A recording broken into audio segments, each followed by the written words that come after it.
अस्सलाम वालेकुम नाज़रीन, प्रोग्राम ओपिनियन में अली काजी में बलिकार आवां यासिर अहमद हमको स्टूडियो में ज्वाइन कंदा सीनियर तजियाकार अली काजी साहब। वेलकम अली साहब। Thank you Yasir. अली साहब, अब जेको यको फाइनली जेके भी नाला हुआ सभी जेके डिस्कशन्स हुयूं सब ख़त्म थियूं। अॼु बैटन ऑफ कमांड जेके चइजे त स्टिक जेके चइजे उहा नए आर्मी चीफ जे हथ में अची वई। हाणे ॾिसूं त नई छा सोच आहे, नयो सभु कुझु आहे। जी, अॼु जनरल रिटायर्ड बाजवा साहब जेका आहिनि उन्हनि बैटन ऑफ कमांड चइजे, स्टिक ऑफ कमांड चइजे, जे उर्दू में पाण चऊं छड़ी, सिंधी में चऊं सोंटी जेका आहे उहा जनरल रिटायर्ड बाजवा जेको आहे जनरल आसिम मुनीर खे हवाले करे छॾी। सो ऐं पोइ जेको तकरीर कई बाजवा साहब, उनमें बाजवा साहब चयो त आज से मैं एक गुमनामी की ज़िंदगी में चला जाऊँगा। जी हाँ। तो ज़ाहिर है नामी गिरामी थियण जे सबबु वो सोंटी हुई। वो सोंटी जेका आहे जॾहिं हिकिड़े खां वई ॿिए जनरल साहब वटि ज़ाहिर है गुमनामी में हलियो वेंदो, हाणे he is irrelevant. Yes. So basically जेका क़ौम आहे, क़ौमी इदारा आहिनि, आवाम आहे, सिविल ॿिया इदारा आहिनि, सियासतदान आहिनि, हू ॾिसनि था त इहा स्टिक जेका आहे, सोंटी जेका आहे उहो कंहिंजे हथ में आहे। त जेका दरअसल कमाल हुन सोंटी जो आहे, यानी कमांड जंहिं वटि आहे त सभिनी नज़रूं हुते हुजनि थियूं। ॿियो माण्हू जेको आहे गुमनाम थी वञे थो।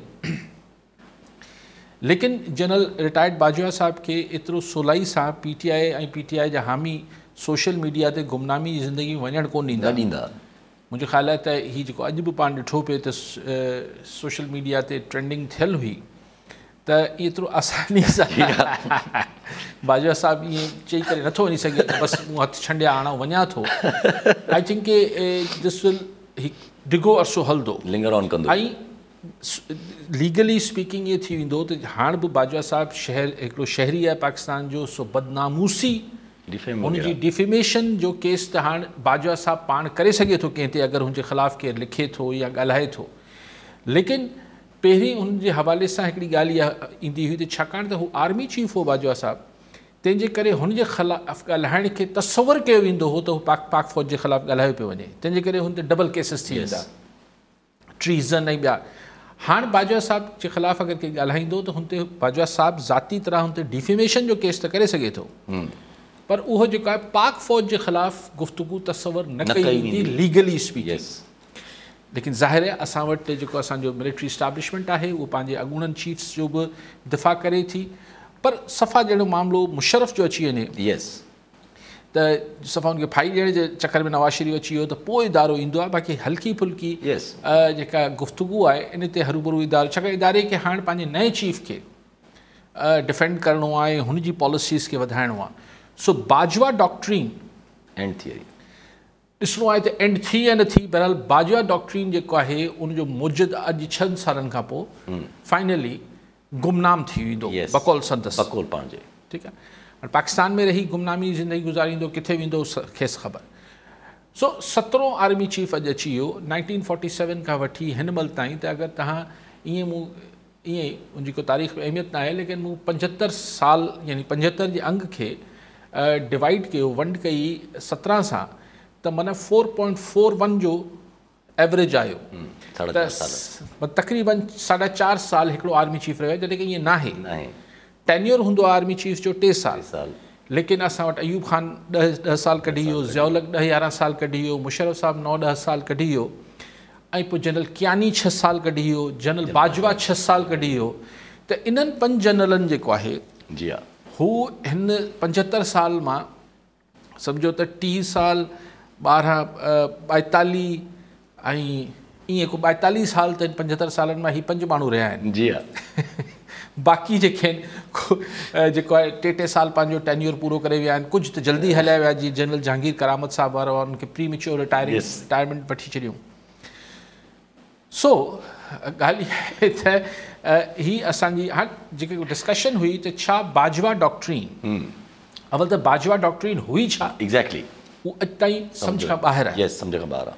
त पंहिंजे 6 सालनि जे टेन्योर में हू 5.5 साल दिलो जान सां पॉलिटिकल अफेयर्स में इन्वॉल्व रहियो। जी हाँ, हिकिड़ी पूरी हिकिड़ी पॉलिसी टोलाइन थिए पई, पॉलिसी हिकिड़ी बाक़ाइदा हुई त भई यानी हुनमें शुरू थिए थी नवाज़ शरीफ जे अपॉइंट कयो बाजवा साहिब खे, उन जे पोइ हुन सां इख़्तिलाफ़ात थिया, पोइ साईं डॉन लीक्स थी वई, पोइ साईं हीअं थी वियो, पोइ हूं थी वियो, त हिकिड़ी पोइ इमरान ख़ान खे कीअं आंदो वियो, इमरान ख़ान खे इंस्टॉल कयो वियो, 2.5 साल हर शइ हिन नारे सां लॻी, हिन नारे सां गॾु लॻी त आर्मी जेको आहे उहो इमरान ख़ान हुकूमत सां हिकु पेज ते आहे। ओचितो 6 महीना पहिरीं यानी 5.5 साल डॉक्ट्रीन इहो चए पई त जेको बकौल मतिलबु इस्टेब्लिशमेंट खे जेको सही लॻे पियो, इस्टेब्लिशमेंट पॉलिटिकल मामलात में इन्वॉल्व रही आहे। आख़िरी 6 महीना बाजवा साहब डिसाइडेड अदरवाइज़, ज़ाहिरी तरह त असीं न्यूट्रल थी विया आहियूं। सो हाणे जेके हाणे आया आहिनि जनरल साहब, उहो जो सक्सेसर जेके आया आहिनि, उहो जनरल बाजवा जी डॉक्ट्रीन जा कहिड़ो हिस्से खे अडॉप्ट कंदा, 5.5 साल वारे हिस्से खे फॉलो कंदा या आख़िरी 6 महीननि वारे खे फॉलो कंदा? छाकाणि डॉक्ट्रीन जो गच हिस्सो जेको आहे उहो जेको आहे उहो त सियासत ऐं सॼे मामलात में मुदाख़लत जो गुज़रियो आहे। जी हा, ख़ुदि 2018 जी इलेक्शन्स पंहिंजे साम्हूं आहिनि। जी हा। सो एनीवेज़, बहरहाल हिकिड़ो चहिरो घटि में घटि हटिजी वियो आहे। उम्मीद त शयूं हाणे के नए तरीक़े सां बहितर एनवायरनमेंट सां मुल्क के मामलात हलंदा, दुआ करे सघूं था। बाक़ी हाणे बाजवा साहिबु चवनि था गुमनामी जी ज़िंदगी गुज़ारींदसि, मूंखे नथो लॻे त PTI वारा खेसि एतिरो जल्दी विसारणु ॾींदा। ऐं जब हिकिड़ो सुवालु अचे पोइ ज़हन में त जीअं तव्हां ॻाल्हि कई त माना कहिड़ी पॉलिसी जेका आहे उहा टोलाइन कंदा, जेका 5.5 साल वारी पॉलिसी हुई उहा त पंहिंजी मर्ज़ी मुताबिक़ हुई, ख़्वाहिशनि मुताबिक़ हुई, उहा त अहिड़े नमूने हुई जो पूरी सोच इम्प्लीमेंट थिए पई। जेका बक़ाया जेका 5 महीना उहा त बहाल ते मजबूरी हुई, जेका पॉलिसी अचे थी बहाल, जेका आख़िरी महीना जेका हाणे वारी, त पोइ उहा ई ज़्यादा चांसिस आहिनि टो करण जा? ॾिसो, डिपेंड करे थो त नओं चीफ कीअं सोचे थो, नओं चीफ जेको आहे हुन वटि छा इंफॉर्मेशन आहे, छा फीडबैक आहे, संदसि जेका नई टीम जुड़े थी, जोड़ींदो लामोहला, सॼी टीम नई जोड़ींदो, हिन बाजवा साहब वारी टीम खे हटाईंदो, त हू उनखे छा थिए मशवरा ॾे। ऐं ॿियो इहो आहे त मुल्क जा हालात हुननि खे न्यूट्रल रहण जो मुतहमल थी सघनि था। न्यूट्रल रहण जी जेका आहे उहो गुंजाइश बचे थी, छाकाणि त हींअर ज़ाहिर आहे हुननि वटि, जे पाण अक्सर डिस्कस कंदा आहियूं त जनरल आसिम मुनीर वटि टारगेट त इहो ई हूंदो, फर्स्ट हदफ़ त इहो ई हूंदो त हू पंहिंजे इंस्टीट्यूशन जो इमेज बहितर करे, जेतिरी क्रिटिसिज़म आहे, जेतिरी ॻाल्हियूं आहिनि, उहो कुझु झकियूं थियनि, छाकाणि त ऐं लेकिन इहो त करिणो आहे, पर जेके मुल्की मामलात जे करे, सियासी बहरान जे करे जेका मुल्की मईशत तबाह थिए पई, ऐं किथे किथे डपु लॻे थो त हीअ रिवर्स थी बि सघंदी या न थी सघंदी, ॻाल्हि इरिवर्सिबल न थी वञे ख़ुदा न ख़ास्ता, त उनखां अलूफ़ या हुनखां यकसर जेको आहे अखियूं बंदि कीअं रखी सघंदा? छाकाणि त ख़ुदा न ख़ास्ता अगरि पाकिस्तान जी माशी हालात ईअं ई रहनि था बिकॉज़ ऑफ पॉलिटिकल रीज़न्स, यानी सियासी बहरान जे करे असांजी मईशत अञा ख़राबु थींदी वेंदी, त ज़ाहिर मईशत अगरि ख़राबु थींदी त पोइ न्यूट्रल और नो न्यूट्रल बर्दाश्त सभिनी करिणो पवंदो, सिर्फ़ु कारोबारी माण्हुनि लाइ, आम माण्हुनि लाइ त मईशत ख़ुदा न ख़ास्ता ख़राबु न पई थिए, ख़ुदि इंस्टीट्यूशन लाइ ख़राबु पई थिए, ऐं सॼी रियासत लाइ थिए पई। जी हाँ, कॉलर नज़ार ज़फ़र नकवी हैदराबाद में। जी नकवी साहब, क्या कहना चाहेंगे? अस्सलाम वालेकुम बेटा यासिर, मोहतरम अली काजी भाई, अल्लाह में आप लोगों को सलामत रखे। सर बात ये काजी साहब, एक मौला अली का कॉल से मुझे इब्तिदा करना चाह रहा हूँ। हज़रत अली का कॉल है कि अगर कोई इस जहाने फ़ानी से चला जाए तो लोग अगर उसके जाने के बाद गमज़दा ना हो तो खुश भी ना हो। तो जहाने फ़ानी से जाना या ताकत से जाना या किसी भी चीज़ से जाना, उसकी वजह ये ज़िंदगी ऐसे गुजारे कि लोगों को काम आए, लोगों को यादें आए।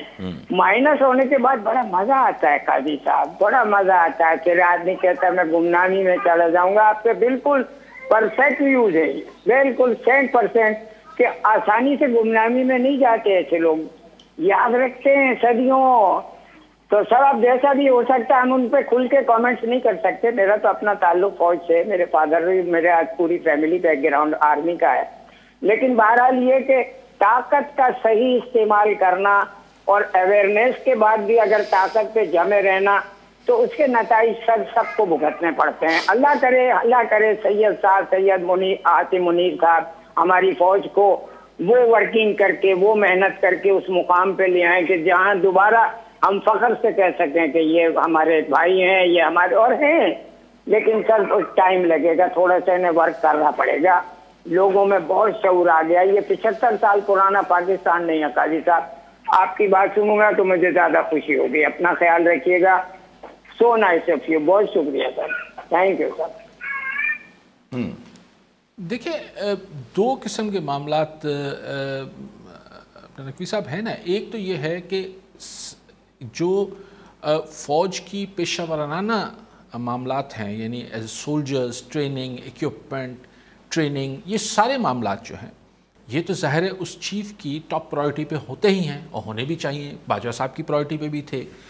ये तो कहीं यानी उस बाजवा साहब के टेन्योर में हम पर इंडिया ने वो कोशिश भी की थी, जो इधर एक सर्जिकल वो मामला करने की, हमने बड़ी उनको जाफिशानी से उसका जवाब दिया। तो मतलब ये कि हमारी जो फ़ौज की कैपेबिलिटी है टू फाइट, वो तो कभी भी बाजवा साहब पर उस हवाले से उस ज़मीन में तो कोई भी तनकीद नहीं होती है कि भाई ठीक था, सब मामला तो उनके एक यानी एज ए इंस्टीट्यूशन जिस मकसद के लिए फ़ौज होती है कि वो अपनी प्रोफेशनल जिम्मेदारियाँ पूरी करने के लिए, तो वो तो बाजवा साहब पर तो कोई भी तनकीद नहीं है। He did a good job, यानी जैसे एक आर्मी चीफ को करना चाहिए, उनसे पहले वालों ने भी किया, ये भी कर रहे थे। टीटीपी नेगोशिएशन का मामला ये होता है कि जब आप दूसरे मामलात जो ज़ाहरी तरह फ़ौज के डोमेन से बाहर हैं, इस्टेब्लिशमेंट के डोमेन से बाहर हैं, मिसाल के तौर पर कि किसकी हुकूमत होनी चाहिए, किसकी नहीं होनी चाहिए, किसको इलेक्शन जीतना चाहिए, किसको नहीं जीतना चाहिए, वैसे तो पॉलिसी कौन अच्छा अगर लेकिन फॉरेन पॉलिसी के हवाले से ठीक है, दुनिया में जहाँ पर सिविलियन बालादस्ती भी है, वहाँ पर भी फ़ौज का इनपुट लिया जाता है। यानी इवन अमेरिका और यूरोप और ये जो हमारे तरक्की याफ्ता जमहूरी मुल्क हैं, उनमें भी ऐसा नहीं है कि मिलिट्री जो उनकी इस्टेब्लिशमेंट होती है उसका इनपुट नहीं होता, लेकिन डिसीशन वो नहीं ले रहे होते हैं। हमारे यहाँ फॉरेन पॉलिसी के हवाले से, चाहे खत्ते की फॉरेन पॉलिसी हो, चाहे दुनिया की हो, उसमें फैसला हमारे सिविलियंस नहीं करते। तो ये एक सवाल है। तो जो बाजवा साहब पर अगर वो किसी तनकीद के ज़ुमरे में पीटीआई या किसी के हलकों में आएंगे भी, तो वो उनकी अपनी पेशावराना।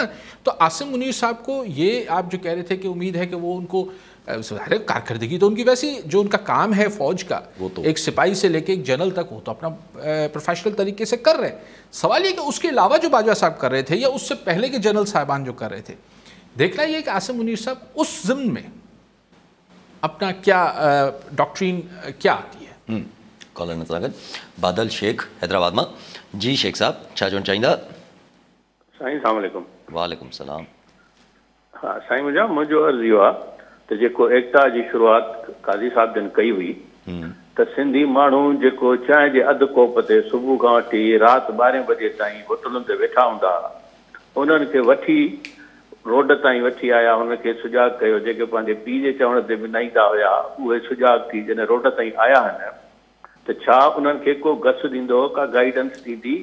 ईअं न थिए त हीउ जेको अनगाइडेड मिज़ाइल आहे, माण्हू रुगो अची ऐं हलियो थो वञे पियो, त सुभाणे ॿियो को विच में अची उन्हनि खे को सुहिणो नारो ॾेई वरी का बिरयानी जी प्लेट ॾेई कंहिं ॿिए पासे वठी वञनि। छो जो हिन क़ौम खे सदाई ईअं थियो आहे त कंहिं न कंहिं माण्हू, हिन क़ौम में वॾो टैलेंट आहे, उहे निकिरनि था, अचनि था, माण्हुनि खे रिस्पॉन्स बि ॾियनि था, पर को न को विचों अची उन्हनि खे हिकिड़ो नओं रुख ॾेखारे पोइ पंहिंजे मफ़ाद लाइ इस्तेमालु थो करे।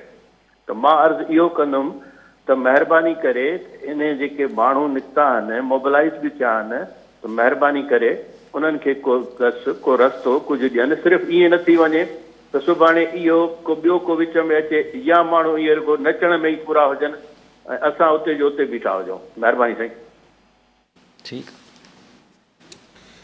शेख साहब, अच्छा पाण वारे मौजूद बाद में अचूं था वरी। शेख साहब उनके शेख साहब ॾिसो, जेको हिन एकता जे ॾिहाड़े मां जेको हासिल थियणो हो, हू जेको बुनियादी मक़सदु या सोच हुई त असांखे एहसास कमतरी में ॿाहिरि निकिरणु खपे। सिंध जे माण्हुनि खे पंहिंजे रूट सां, पंहिंजे कल्चर सां, पंहिंजे रूट्स सां, पंहिंजे पाण जी सां जेके मामले में को हिकिड़े एहसासी कमतरी में न रहणु खपे। ही जेके पहिरीं टोपी ऐं अजरक कराची में ॿार न पाईंदा हुआ या सिंधी न ॻाल्हाईंदा हुआ, हिकिड़ो कॉम्प्लेक्स हो पंहिंजे ई सूबे में। त मक़सदु छा हो त सिंध जा माण्हू पाण सां मुलाक़ात कनि पाण सां, ऐं हिकिड़ो बिना चए जे हिकिड़ो मोहबत जो इज़हार कनि पंहिंजे पाण सां। छाकाणि त जॾहिं को फ़र्दु हुजे, समाज हुजे, सोसाइटी हुजे, क़ौम हुजे, जेसि ताईं हुनखे पंहिंजे पाण सां मोहबत न हूंदी, पंहिंजे वजूद जी हुनखे सुञाणप न हूंदी, जेको आइडेंटिटी क्राइसिस ॾे असीं वधी रहियासीं, तेसि ताईं हू पंहिंजे हक़नि जी ॻाल्हि कीअं कंदो? हू चवंदो मूंसां त हीउ जेको कुझु थी रहियो आहे इहो ठीकु थी रहियो आहे, छाकाणि त आउं त हीणो आहियां, ऐं आहियां बि कमज़ोर। ॾिसो हर कोई वेही असां ते छितर करे थो, हर कोई वेही तनक़ीद करे थो, हर कोई वेही तंज़ करे थो, त छाकाणि त आउं त आहियां ई हीणो ऐं मुंहिंजी का सघी न आहे, तंहिंजे करे मूंसां हीउ ठीकु थी वञे थो।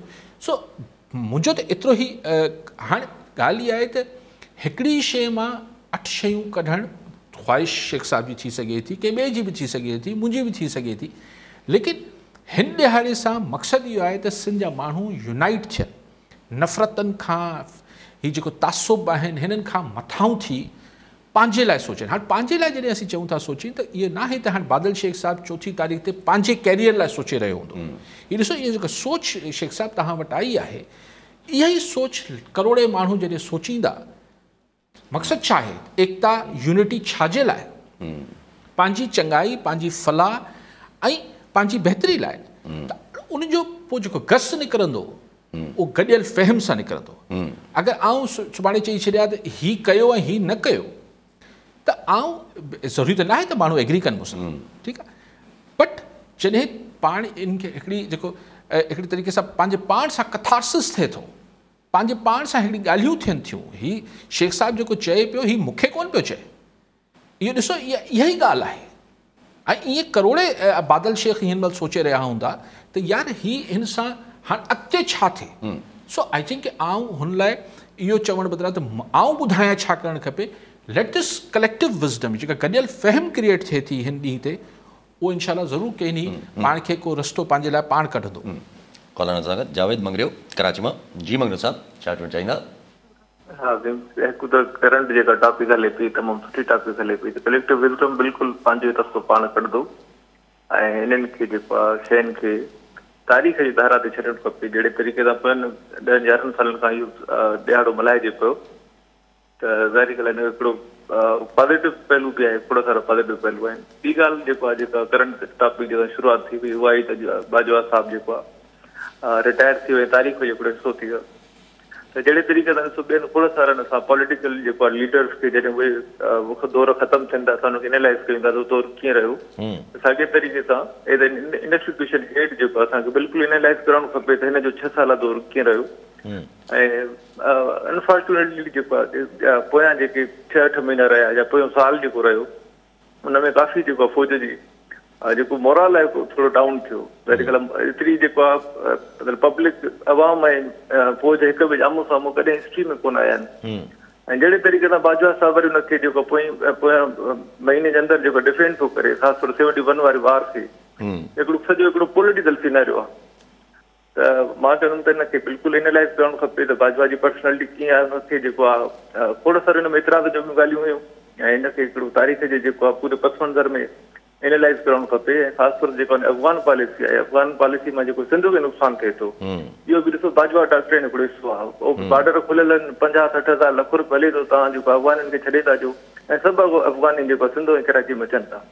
जेका डेमोग्राफिकली जेका चेंज अचे थी, ॾिसो हिननि सभिनी खे जेको आहे मतिलबु ॿीहर जेको आहे एनालाइज़ करणु, ॿीहर जेको आहे हिननि खे फेड करणु, वरी ॿी जेको आहे जेका नई क़यादत आहे जेको आहे फ़ौजी, उनजो कमु आहे। ऐं आम इंसान असां आम जेको आहे सिंधी त बिल्कुलु बेबस आहियूं, कुझु बि नथा करे सघूं त कहिड़े तरीक़े सां बॉर्डर्स खे जेको आहे क्लोज़ कजे, कहिड़े तरीक़े सां अफ़गान जेको माण्हुनि खे कंट्रोल कजे। ॾिसो पूरो हिकिड़ो कराची हिकिड़ी जेको सॼी आबादी थी वई आहे अफ़गाननि जी, पूरी हिकिड़ी डेमोग्राफिकल चेंज अचे थी। घटि में घटि ऐं त सिंधी असांखे सोचणु खपे त कहिड़े तरीक़े सां हिन जलगार खे जेको आहे रोकिजे।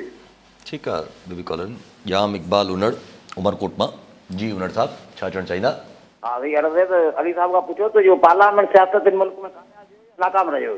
जी साईं, पार्लियामेंट सियासत जेका मुल्क में कामयाब हुई है नाकाम रही है? ओके, ओके, ठीकु आहे साईं, ठीकु आहे। पार्लियामानी सियासत जेका आहे मुल्क में कामयाबु वई या नाकाम वई? अच्छा, मंगरियो साहब खां शुरू कयो। बाक़ी त साईं मंगरियो साहब पंहिंजो सॼो पॉइंट ऑफ व्यू। सिर्फ़ु हिकिड़ी ॻाल्हि ते आउं थोरो बारीकी में इख़्तिलाफ़ु कंदुसि मंगरियो साहब सां। चवनि पिया त हीउ जेको अफ़गानिस्तान जी सूरत हाल आहे, जेको बाजवा साहब न, ई त असां वटि पुराणी इस्टेब्लिशमेंट जी ख़्वाहिश रही आहे। असां हिन खे पंहिंजी स्ट्रेटेजिक डेप्थ चवंदा रहिया आहियूं। असीं चवंदा रहिया आहियूं त हीउ अलाए छा हुई, हीअ स्ट्रेटेजिक डेप्थ छा हूंदी आहे। मूंखे ख़ैर मूंखे ख़बर आहे हुनजा मुराद छा आहे, पर उहो अजीब ॻाल्हि आहे, इहे सोचे सघिजे थो। जी हा, ॿिए मुल्क जा माण्हू तव्हांखे डिपेंड करे। ऐं उन जे ज़ियाउलक उन नाले में पंहिंजो 11 साल कढी वियो, मुशर्रफ कढी वियो, पोइ हिन बि सो हिकिड़ो असांखे हीउ हिकिड़ो मिलियल आहे दुनिया खे। बहरहाल उनजो असां जेको भोॻियो आहे डिघी दास्तान आहे, पर सिर्फ़ु बाजवा साहिब जे करे न हो, बाजवा साहिब हुन कंटिन्यू कयो। ऐं तव्हां ॾिसो त जेको बाजवा साहिब जे दौर में जेको बाजवा साहिब जे दौर में जेको तहरीक तालिबान सां नेगोसिएशन ऐं ॻाल्हियुनि जो किसो शुरू थियो, उहो फेल थियणो हो ऐं ऑफिशियली कल्ह फेल थी वियो। उन्हनि ऐलान करे छॾियो दहशतगर्दनि ते असीं वापसि हमला कंदासीं। सो बाउंड टू फेल। लेकिन सवाल इहो पहिरें ॾींहुं जॾहिं थी पई ॻाल्हियूं ऐं हुनखां अॻु बि हुनखां पोइ बि अॼु बि जेको सुवालु हो उहो इहो ई सुवालु हो त भई जॾहिं काबुल ते तहरीक तालिबान अफ़गान जी हुकूमत आहे, जिन्हनि जे लाइ असां अमेरिका जी बि मुखालफ़त बर्दाश्त की, हुननि जो सॼो मामिलो असां हुननि खे सपोर्ट कंदा रहियासीं। अॼु हू जॾहिं हुकुमरान आहिनि काबुल जा अफ़गान तालिबान, त हीअ पाकिस्तानी तालिबान हुननि जी सरज़मीन असांजे ख़िलाफ़ु कीअं इस्तेमालु पिया कनि। ऐं अॼु जेको हिना रबानी खर वई आहे, असांजी ख़ातून फॉरेन स्टेट मिनिस्टर वई आहे हुते, ऐं हू जेके तालिबान आहिनि उन्हनि खे असांजी ख़ातून फॉरेन मिनिस्टर मुंहिंजे ख़्याल में इहो ई वञी चवंदी त इहो असीं बर्दाश्त न कंदासीं। सो ॾिसूं त हुननि अफ़गानियुनि खे हिकिड़ी माई पारां थोरो जो हल्को फुल्को दाॿो हूंदो, ॾिसूं त कीअं हुननि खे महसूसु कीअं थिए थो। असांजे मर्दनि सां त डील कंदा रहिया आहिनि, पर हिना रबानी खर उते वई आहे। सो इंट्रस्टिंग आहे। ऐं हिन महिल जॾहिं हुननि हिकिड़ो ॾींहुं पहिरीं TTP वारनि सीज़फायर ख़तमु करे जंग जो ऐलान कयो आहे, त उन महिल ॿिए ॾींहुं ते हीअ पहुती वञनि हुते। ऐं यकीननि हुते वञी उन्हनि खे हिकु मिंथ करणु कोन वई हूंदी, तव्हां न्याणी आहियां, पाकिस्तान मां ई आहियां, ज़ाहिर फॉरेन मिनिस्टर आहे, ऐं असीं हिकु न्यूक्लियर मुल्क आहियूं। ऐं तालिबान खे अफ़गान तालिबान खे बि सम्झणु खपे त हुननि जी हर शइ हितां बि वञे, पर हाणे हुनमें असां वटि मुख़्तलिफ़ ग्रुप्स माफ़ियाज़ ऐं इंडिविजुअल्स आहिनि जिन्हनि जो अरबे खरबे रुपए जो धंधो हितां थो हले। सिर्फ़ु मसइलो इहो आहे, न त 15 ॾींहं बंदि कयो चमन बॉर्डर ऐं हीअ सभु मामला त ख़बर पइजी वेंदी। पोइ दुनिया अची बीहंदी असां वटि त साईं हिननि खे ह्यूमनिटेरियन ग्राउंड्स ते खोलणु ॾियो। त भई ह्यूमनिटेरियन ग्राउंड्स ते हू वैशी हुतां अची असांजा हिते माण्हू मारीनि पिया, इहो मेक श्योर केरु करे। त बहरहाल ॾिसूं हाउ दिस पॉलिसी अफ़गान पॉलिसी कीअं रीडिफाइन थिए थी। कॉलर वठी वठूं, पोइ साईं जी ॻाल्हि ते अचूं था। मंसूर अब्बासी शहदाद कोट मां। जी अब्बासी साहब, छा चवणु चाहींदा? साईं अस्सलाम वालेकुम। पहिरियां त जेका हीअ चेंज ऑफ कमांड थी आहे त बाजवा साहिब जर्नलिस्टिक ॾिनी आहे असांजो सैल सगोर खे, साईं जन उन चेंज खे कीअं था ॾिसनि। 15-20 ॾींहंनि में त जेको आहे सो पोज़ीशन वाज़े थी वेंदी त आर्मी की साहब जन छा करणु चाहिनि था। पर जेका असांखे थोरी सॻी ख़बर पई आहे त क्रॉस द बोर्ड एहतसाब थियणु वञे पियो। ऐं नंबर ॿी ॻाल्हि सर, जेको अफ़गान जी ॻाल्हि आहे त उन्हनि ऐलान कयो आहे त असां हमला कंदासीं पाकिस्तान ते या हुनजे इदारनि ते, माण्हुनि ते। त जहिड़े तरीक़े सां असांजो शरीफ़ साहिब जन हुया, राहिल शरीफ़ साहिब जन हुया आर्मी चीफ, उन्हनि ज़रूरी अज़ब ऑपरेशन शुरू कयो, तॾहिं त हालात घणा ख़राबु हुआ। इहे जेके बि आहिनि, जेतिरा बि आहिनि तालिबान जेके ॻाल्हियूं कनि था पाकिस्तान जी सरज़मीन ते वेही सभु कुझु कंदासीं, उनखे साईं जन डील कीअं कंदा नवाज़ आर्मी साहिब जन? इहो ई अर्ज़ु असांजो साईं चवंदा अक्रॉस द बोर्ड एहतसाब थींदो सभिनि जो। साईं जेका अच्छा पहिरीं फ़ोन कयो हिन साईं भाई साहिब खां पहिरीं, जी इक़बाल उनड़ साहब, हू चए पियो पार्लिमानी साईं पार्लिमानी सियासत ई असां वटि थिए थी, पर सियासत त ओवरऑल असां वटि को कामयाब त न थी सघी आहे। हीअ त मईशत ख़राबु थी वई आहे उन सियासत जे करे, न त हिन महिल ताईं तॾावेड़ थी बि वञे आहे, सूरत डिफरेंट आहे। सो ॾिसो जेका हाणे साईं मूंखे ख़बर आहे किथां अब्बासी साहिब चवनि था त इंफॉर्मेशन आहे साईं वटि त को अक्रॉस द बोर्ड अकाउंटेबिलिटी शुरू थियण वारी आहे। अकाउंटेबिलिटी अक्रॉस द बोर्ड केरु कंदो? सम्झ न आई। एहतसाब जेको आहे बिला तफ़रीक़ केरु करे सघे थो? PDM ऐं 13 जमातूं धोरनि, हुकूमत हुननि वटि आहे। इमरान ख़ान अपोज़िशन में आहे, इस्टेब्लिशमेंट न्यूट्रल आहे ज़ाहिरी तरह, त ही केरु कंदो? भाई साहिबु इहो मूंखे थोरो ॿिए भेरे फ़ोन कयो त मूंखे ज़रूरु सम्झाइजो। इहो बाजवा डॉक्ट्रिन हुई, तव्हांखे यादि हूंदो त शुरू में कराची में वॾी वठवठा थी वई, नैब अची वठ पकड़ थी, शुगर मिल छा पियो थिए, फलाण छा पियो थिए, मुख़्तलिफ़ ग्रुप जा नाला ही निकिरी आया, छोले वारा ऐं गोलगप्पे वारा, हिननि जा अकाउंट निकिरी आया। त उन महिल बाजवा डॉक्ट्रिन इहा हुई त भाई करप्शन बंदि थियणु खपे, छाकाणि त असांखे असीं हिते विढ़ूं पिया, असां वटि दहशतगर्दी असांजे मुंहं में लॻी पई आहे, करप्शन धंधो बंदि थियणु खपे सॼे मुल्क में, ऐं सिंध त वधीक फोकस हो। उन महिल इहा ई ॻाल्हि उन ते पोइ डॉन में ख़बर छपी जेका त भई हाउस इन ऑर्डर आंदो वञे, त उन ते डॉन अख़बार खां नाराज़ थी वई असांजी, पोइ जेको थियो बाजवा साहिबु नाराज़ थी विया। त सोच त उहा हूंदी किथे न किथे, लेकिन उहा इम्प्लीमेंट केरु कंदो? मूंखे नेक्स्ट टाइम अब्बासी साहिबु फ़ोन कंदे ज़रूरु सम्झाईंदो मूंखे। बाक़ी हीअ जेका ॿी ॻाल्हि हू से ॻाल्हि थी वई त जेको बैटन ऑफ कमांड चेंज थी आहे, ज़ाहिर ॿिया आहिनि, ऐं तव्हां सां इतफ़ाक़ कयां थो त 20-25 ॾींहंनि 15-20 ॾींहंनि में कंहिं तकरीर जे ज़रिए या अमलन नज़र अची वेंदो त नई कमांड जी छा सोच आहे हर पॉलिसी जे हिसाब सां। कॉलर सां गॾु आकिब राजपर कराची मां। जी राजपर साहिबु, छा चवणु चाहींदा? यासिर तव्हांखे ऐं काज़ी साहिब जन खे मुंहिंजो सभ खां पहिरियों सलाम। वालेकुम सलाम। सवाल मुंहिंजो पुराणो आहे सियासी, जेको इमरान ख़ान जे हवाले सां। अॼु जेका चेंज थी, हिकिड़ो नओं चीफ ऑफ आर्मी स्टाफ थियो ऐं हिकिड़ो वियो हलियो, हाणे इहो त हिकिड़ो प्रोसीजर हो जेको उहो थियणो हो, उहो थी वियो। पर हाणे छा काज़ी साहिब इन्हनि खे ॾिसे थो, जेको इमरान ख़ान हुते वियो 26 नवंबर ते ऐं हुतां कुझु ऐलान करे वियो, त उन सां मुंहिंजी पंहिंजो तजुर्बो इहो आहे न, त मूंखे ईअं लॻे थो त जेको आहे को 2-3 ॾींहंनि में कुझु जेको आहे हिकिड़ो पॉलिटिकल क्राइसिस पैदा थींदो ऐं उनखे मैनेज न थींदो। अल्टीमेटली फेबरवरी मार्च में इलेक्शन थी वेंदो। हाणे काज़ी साहिबु उनखे डिफाइन करे त ईअं लॻे थो, छाकाणि त मूंखे लॻे थो त जेके क़ौमी असेंबली में सीट्स आहिनि या प्रोविंशनल असेंबलीज़ जेके आहिनि, भई कंदा उन्हनि खे करणु वञनि पिया, जेको हिननि खे चवनि पिया त भई CM के इहे FIR आहिनि, यकीनन इहे FIR आहिनि, त पोइ उन खां पोइ छा थींदो? डिज़ॉल्व जेके कंदा त उन खां पोइ छा थींदो? इन ते थोरो ॻाल्हाए पॉलिटिकल काउंसिल। महिरबानी। ठीकु आहे साईं, ॿियो बि कॉल। हारून खिज़री कराची मां। जी खिज़री साहिबु, छा चवणु चाहींदा?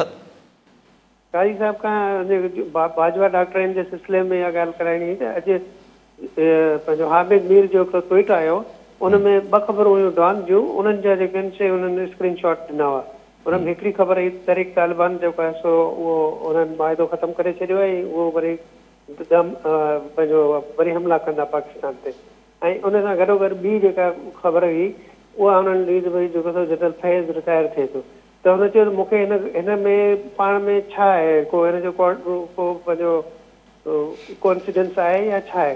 त असां इहो सम्झूं था इहो बाजवा डॉक्टराइन जी फेलियर जो स्टार्ट आहे। महिरबानी। ठीकु आहे खिज़री साहिबु। इलाही सारी ॻाल्हियूं गॾु थी आहिनि, ॾिसूं केतिरी ॻाल्हियूं आऊं कनेक्ट करे सघां ॻाल्हियुनि खे। जी हा, जेको राजपर साहिबु ॻाल्हि कई त हीउ क्राइसिस थी वेंदो ऐं क्राइसिस खां पोइ फेबरवरी मार्च में इलेक्शन थी वेंदो, थ्योरी बिल्कुलु आहे। तव्हां हिकिड़ो दफ़ो मूंखे यादि आहे पहिरीं बि राजपर साहिबु चयो, पहिरीं त साईं नवंबर में चवनि पिया, पर मूं उन महिल बि चयो त ज़रूरी न आहे त नवंबर 29 ते या 30 ते थी वञे, हींअर बि साईं 2-3 ॾींहंनि में चवनि पिया। सो साईं मुराद इहा ई हूंदी त हीउ जेको इमरान ख़ान पंजाब असेंबली ऐं KP असेंबली टोड़ण जी ॻाल्हि करे पियो, हिन खां पोइ हिकिड़ो क्राइसिस थी वेंदो। यस, हाणे हिते $1 मिलियन जो सुवालु हिते अची वेंदो। मां जेको 15-20 ॾींहं चवां पियो त मां को नजूमी कोन आहियां, कॉमन सेंस ते इहा ॻाल्हि कयां पियो त अगरि त सैयद आसिम मुनीर साहिबु जनरल साहिबु जेके आहिनि, इन्हनि जी मतिलबु बाय द बुक यानी स्ट्रिक्टली हू चवंदा, इहो सोचे वेठा आहिनि त कुझु बि थी वञे असांजो वास्तो न आहे, पाण ॼाणी, त केरु न रोकींदो हिननि खे ऐं केरु अची ॻाल्हियूं बि न कंदो, केरु बि ॻाल्हियूं न कंदो त इमरान ख़ान साहिबु विल गो अहेड।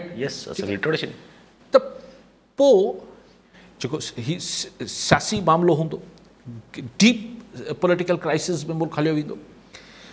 उनखां पोइ जेको राजपर साहिबु जेके वकील आहिनि, मामिलो राजपर साहिबु घणे भाङे पोइ अगरि हू इदारो एक्टिव न रहंदो त पोइ जुडिशरी आहे, ॾिसूं त कोर्टूं हुन महिल छा थियूं कनि, छाकाणि त ही फेडरल गवर्नमेंट ऐं नवाज़ लीग हर मुमकिन कोशिशि कंदी त अगरि ही वैक्यूम क्रिएट न थिए, हू हिते गवर्नर रूल लॻाईंदा, हू इलेक्शन्स जी पोस्टपोनमेंट लाइ वेंदा। हाणे ॾिसो अदालतूं छा थियूं कनि ऐं केतिरो डेग कनि थियूं, ठीकु आहे, छाकाणि त लीगली एंड कॉन्स्टिट्यूशनली त अगरि जहिनी असेंबली टुटी आहे उनजे 90 विदिन 90 डेज़ राणा सनौला चयो त असीं 60 ॾींहं में कंदा, बिल्कुलु करे सघनि था लीगली, लेकिन 90 ॾींहंनि जे अंदरि अंदरि चूंडूं थियणियूं आहिनि।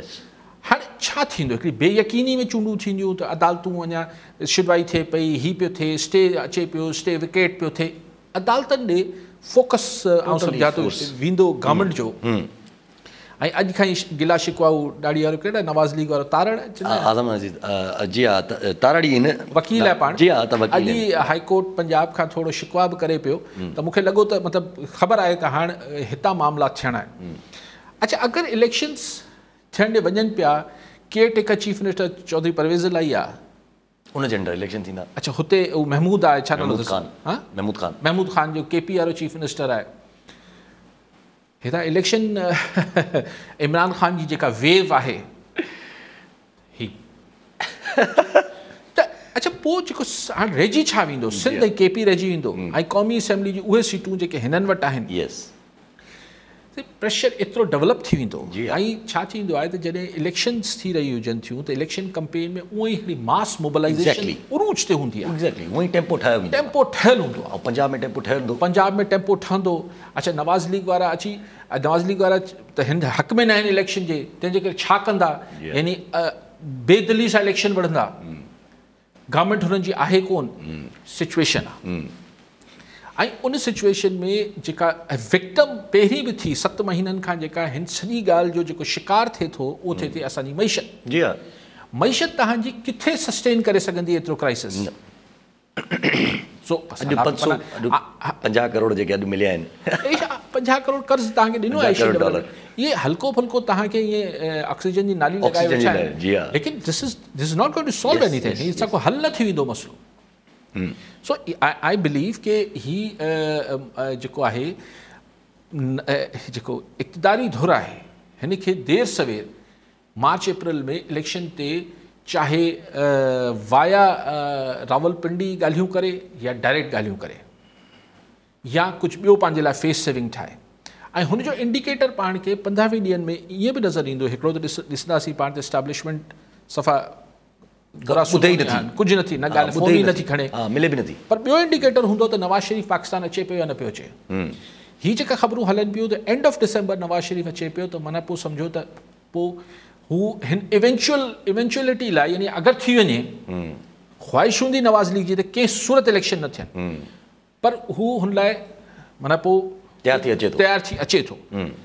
ठीकु आहे, बाक़ी खज़री साहब छा चयो? खज़री साहब चयो त जेको हामिद मीर साहब ट्वीट कया हुया, ठीकु आहे। हाणे इहे वाक़ई में हिकिड़ो मूं बि सुबुह जो ई 2 ख़बरूं डॉन में ॾिठियूं, ऐं कल्ह बि पाण ॾिठियूं हुयूं त TV ते बि हलियूं पिए, पर हुनखे गॾाए अगरि हामिद मीर साहब जेको कढे पियो ॻाल्हि, त मां हुन इहो न चवां कंहिंजी कामयाबी या नाकामी, लेकिन यानी जंहिं ॾींहं ते छड़ी जेका सोंटी आहे, कमांड जेका आहे, उहो जनरल आसिम मुनीर खे ॾिनी पई वञे, उन ॾींहुं हिकु ॾींहुं पहिरीं TTP को बाजवा साहब सां या जनरल फैज़ सां त कोन ॻाल्हाए रही, हू पाकिस्तान जी इस्टेब्लिशमेंट ऐं पाकिस्तान जी रियासत सां ॻाल्हाए रही हुई, हुन सियासतदान त हुआ ई कोन, त उनसां कहिड़ो त फ़र्क़ु पए त अगरि जनरल बाजवा हले हुए, जनरल फैज़ हले हुए, ज़ाहिरी तरह फ़र्क़ु न पवणु खपे।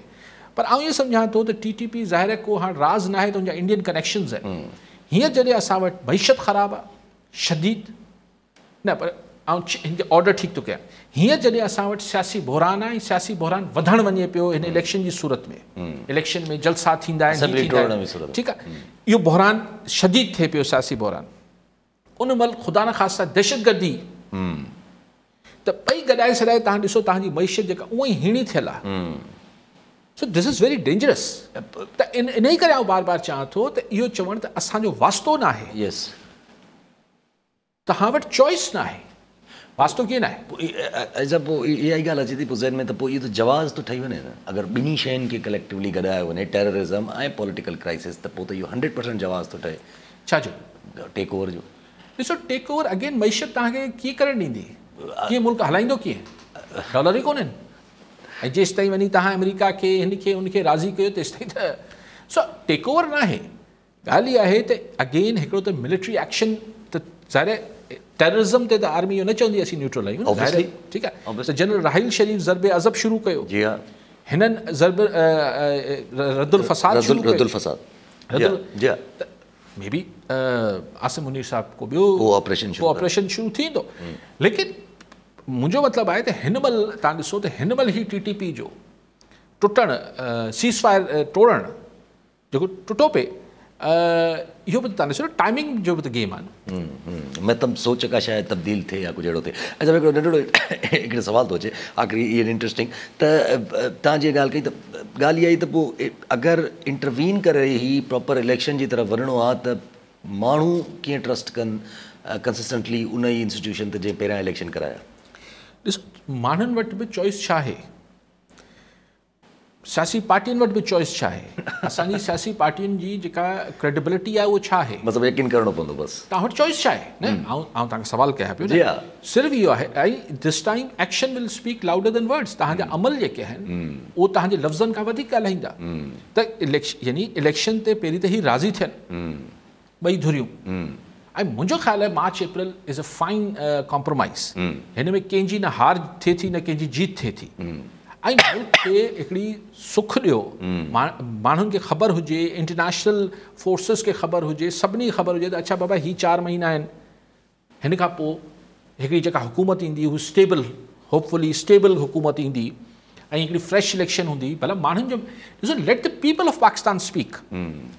ऐं त हमेशह चाहियां थो इहो माण्हुनि जे विज़डम ते छॾियो। जी हा, जी हा, हुननि खे सुठो माण्हू वणे थो या ख़राबु माण्हू वणे थो, पाण ई सही करे छॾींदा पोइ। Let the people of Pakistan, यानी मतिलबु हिन में छा आख़िर।